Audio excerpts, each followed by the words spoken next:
Hi, I'm Debbie. Today we're going to make some vintage style jewellery using one of our make your own kits, which we have available on our website. Now these kits are great because they've got everything in that you need to make several pieces of jewellery. And in this case I think we make 5 pendants all in the vintage style. So let's open the box and get started. Okay, so in the box we have got a set of instructions, nice full page there, and you'll notice at the bottom of the instructions we have the code numbers of the individual products that are in this kit.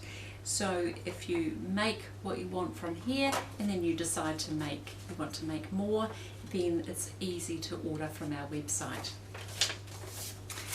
We've got a little 10ml bottle of diamond glaze. And we've got a set of vintage images.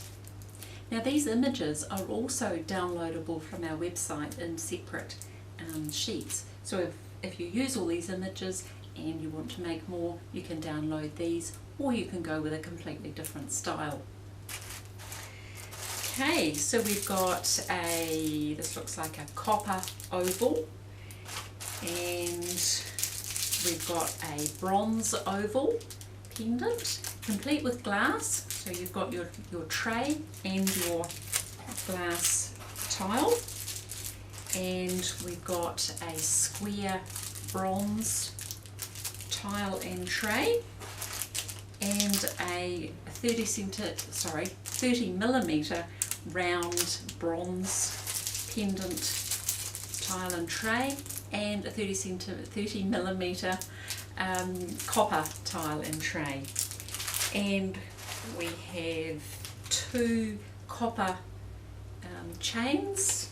Those chains are already put together for us, and we've got 3 of the bronze chains as well. So each one of these that we make will have a chain with it. Okay, so let's just put all that aside and let's make one up. So the one that we're going to make up today, I've decided that we'll go for the round copper pendant. So just pop that out of its little bag and drop the glass out. Here's our tray and our glass. And we'll just pop the images out of here as well, and I can see just the image that I want to use for this one. Okay, so we've got quite a few images here and here. Alright, so the one that I'm going to use is this gorgeous little fairy here. So, step-by-step process, what we do is we need to adhere the glass cabochon first of all to our image. Now the easiest way is to leave the image intact as it is, so don't go cutting it out, don't even think about trying to get that to the right shape at the moment.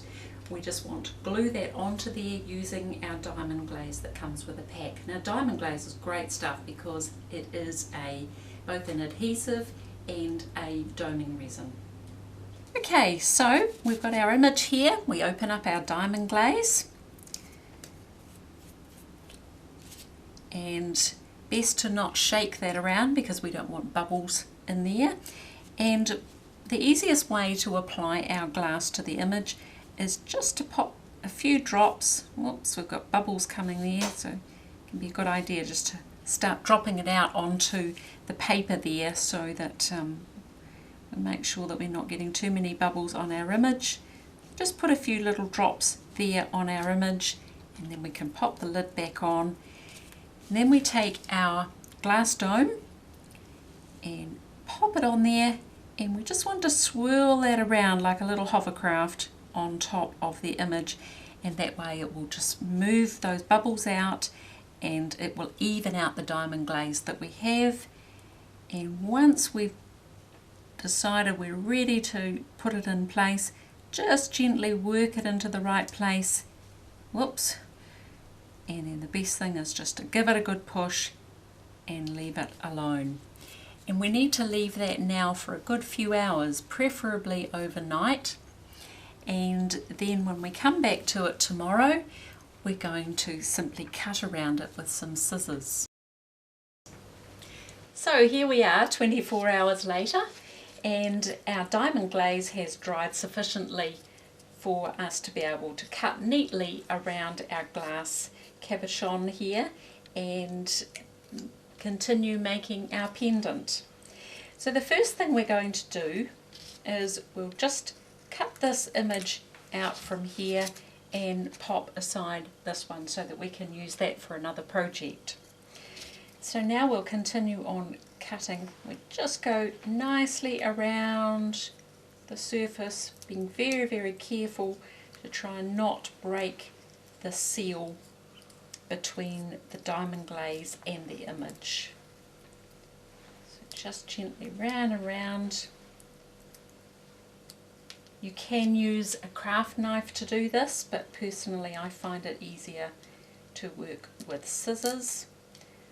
Just move your way around there, getting closer and closer with your scissors and trimming in further. Just remember to try and be very perpendicular with your scissors with these round ones, otherwise you end up with undermining the image and it all looking quite messy once you've created your pendant. And if you happen to have some sandpaper handy, you can just gently go around the edge and tidy that off if you want to. It's not essential, but if you just happen to have some around, it's a good idea. Okay, so move our mess out of the way. Now we're going to put our diamond glaze in our copper tray here and then pop our image in and finish our pendant off. Now before we do that, we've noticed through our own experience and also from questions that we've had from some of our customers, there can be a tendency for there to be a reaction take place between the diamond glaze and the metal bezel tray. And what can happen sometimes, and we believe it's because this is wet and that's wet and it flows through into the image paper, we can sometimes get a blue tinge appearing on the image. So in order to prevent this, we really need to create a barrier between that metal and the paper getting wet. So we can either put a little layer of our diamond glaze into our bezel tray and dry that, or alternately we could put a layer of diamond glaze on the back of here. So either way will work, but the important thing is that you just put that light layer on and then dry it.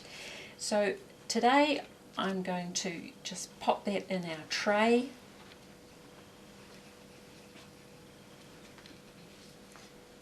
We'll just use a little paintbrush here to spread it round. And then we're going to leave this, we don't need to leave it overnight obviously, just enough for it to dry and create that barrier. So half an hour or so, or alternately you can do what I'm going to do, and that is take a hairdryer or a heating gun and just dry that off very quickly, and then we can continue on. So we've put our layer of diamond glaze in there now, and we've dried that with a hairdryer and cooled it down as well. So now it's time to take our diamond glaze again, and we'll put in a slightly larger amount, dot it around there inside our bezel tray, and then we take our glass with our image, drop it into there. Now we want to make sure that we line it up at this point. Make sure that it's nice and straight. And that diamond glaze that's oozing out from there, we just get a damp cloth and just wipe around that right across the surface so that you don't end up getting any of that diamond glaze setting on top of your pendant. So we should ideally leave that now for 2 or 3 hours before we wear it, and yeah, we've got a really lovely pendant. So thanks for watching our video, and be sure to subscribe to our video channel for regular updates, and our vintage kits and all our components within those kits are available for sale on our website.